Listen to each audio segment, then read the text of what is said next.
So the purpose of this video was to educate everybody on how you do this with the RadRhino 6 Plus. I didn't see too many videos out there that specifically talked about the 6 Plus, and nor did I find any detailed breakdown on modifications that you can do to the controller to make it just a little bit more eye appealing, and I like doing that type of thing. So the controller, when it's installed, they recommend installing it back here. And it fits very nicely there. However, I like to put my Datex 2 battery splitter back here, battery adapter, and I didn't want this plus a whole nother thing underneath there taking up space and just looking horrible. So I decided that I wanted to swap it out with the current controller, and when I received the new controller, I installed everything, and it seemed like the plugs weren't working, or something wasn't working in there. So I took it apart, as you can see here. Just took off the took it out of the container, and basically this controller, there was a few fuses, that big one right there and the smaller one down there, that it looked like it was damaged during shipping. So I soldered them in there, and Electro Bike World was going to be cool and send me a new one because it was probably damaged during shipping. But I went ahead and I spliced the wires to the harness in there, and it works great. Now I had to do splicings of the wires in here because when I was trying to plug this in, 20, 30 times, after a while I bent two of the pins in there. So I contacted Electro Bike World, and they said, hey, if you want to try to make it work, and just message us back and let us know what you find and what you did. So the color coding, if you ever bend a pin and you don't want to buy a new harness, the color codes that are in here, you see this one has like white, green, yellow, blah, blah, blah. When you install it, or excuse me, when you splice the wires, the new controller has the same color coding as the rad harness. So if for whatever reason it gets cut or whatever, green goes to green, red goes to red, etc., etc. So what I wanted to do is I wanted to install the new controller inside the tube right here where the old controller goes, and kind of step by step, you got to take that puppy off. It's going to expose wires. They're going to fall down. There's two screws underneath here that you undo. Of course, take off the the screws here, and this puppy comes right out. And this is the lock for your battery, and it's literally just a lock. But inside here, you have your old controller that looks like this.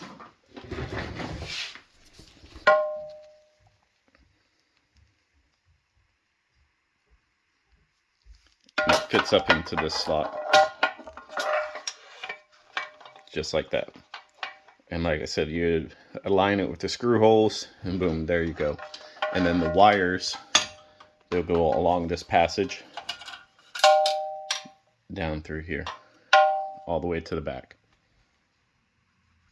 So, with that being said, I want to install the insides of my controller, the new one, up in here, so they're out of the way. You can't really see it. It's not going to mess with this component back here, and it's just going to look more sleek. So when I was making this video, I made this little box here that you can kind of see. This is about the same size as the area that you'll need for the circuit board. and a little bit of space in between there for the walls. So I use this as a template so I can cut it out properly in metal so it has a little bit better heat distribution. The worst thing you want to do is have this overheat. So I'm measuring it, came up here, and this fits perfectly all the way back through here. And as you can see, you can't see it through the lock. So on the casing underneath here, like I said, I've already did part of the disassembly. Basically on the end here, you have, let's see, about 5 screws that you have to undo. And then on the side, you're going to have all these screw holes that you need to undo. And then on the back, it's the same thing. Like I said, I just pulled it out with a sleeve. But I'm going to use this and I'm going to cut it so I can make a good case for it for when it fits inside the tube. Alright, so this is the box that I made. I used half of the original controller box, and I had a couple pieces of spare metal lying around.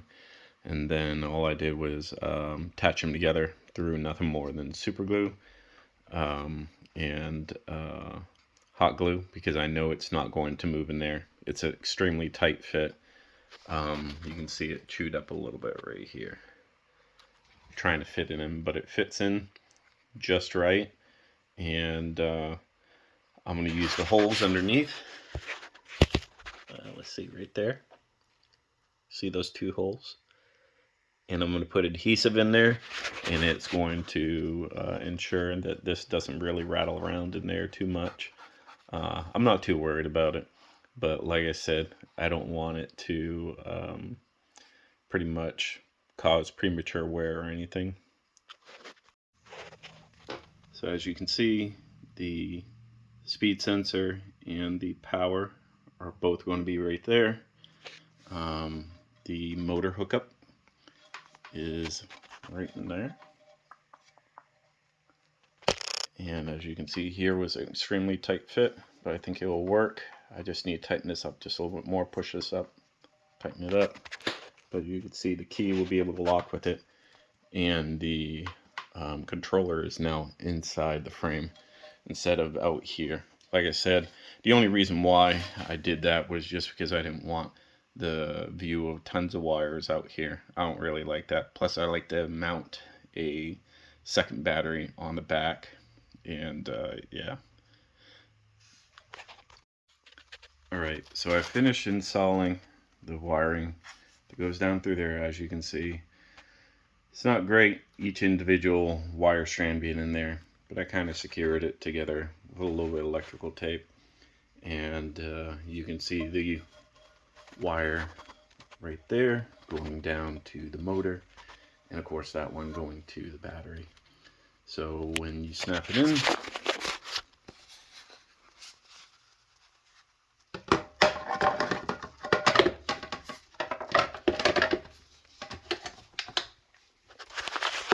you come up here, and like I said, so everything is all temporarily installed. Coming up here just for an ops check, holding power, electro bike world symbol comes up, everything's good to go. I'm going to turn the throttle.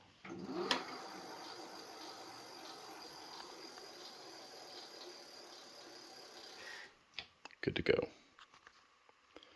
So overall, this was a pretty difficult project, just because, like I said, I bent the pins, but Electro Bike World was cool enough to work with me a little bit and make it so I'm not too worried about getting a new harness. And like I said, all the wires that go from the controller that is now in here to the attachment, which is now bundled up in there for the harness, all of those are the same color.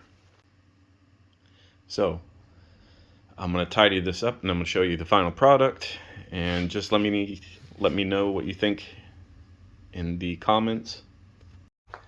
Alright, so here's the final product. As we can see, I have my Datex 2 adapter right there, charge port for it. I'm gonna move this around. I don't know if I want it right there, but time being it's fine right there. The integrated battery, of course, right there sits perfectly. Back rack if I want to put one of my 2 other batteries underneath here. Of course, the controller works great now. I already made the adjustments to the menu and we're going to give it a try. Hey guys, so this is going to be throttle only, up like an 8% incline right here, and we'll see how it does.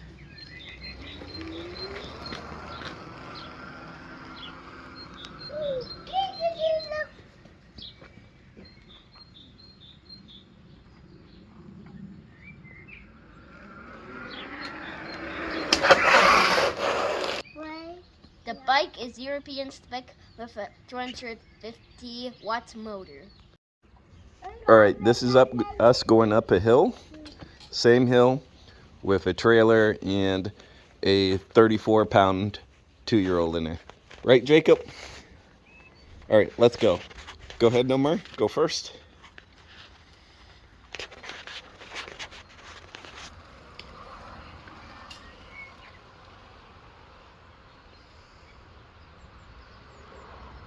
Alright, and this is me, throttle only.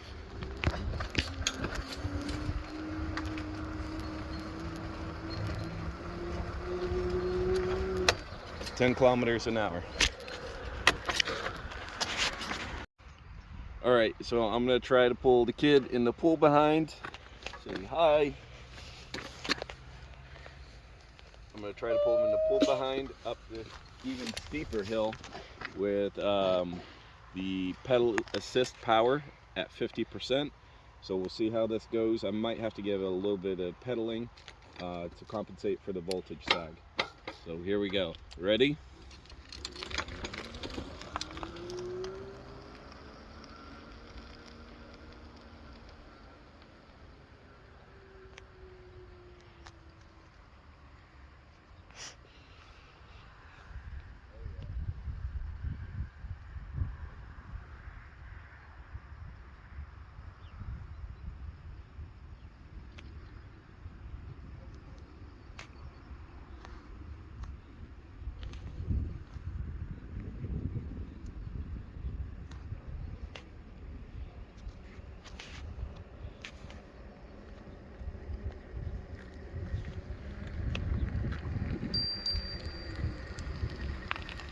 So the slowest it went right there was 7 kilometers an hour, which is, of course, a nice fast pace. And okay, and I'm Corey's son, Nomar, and I'm gonna go up the hill too and see what happens. This is an e-bike in case you're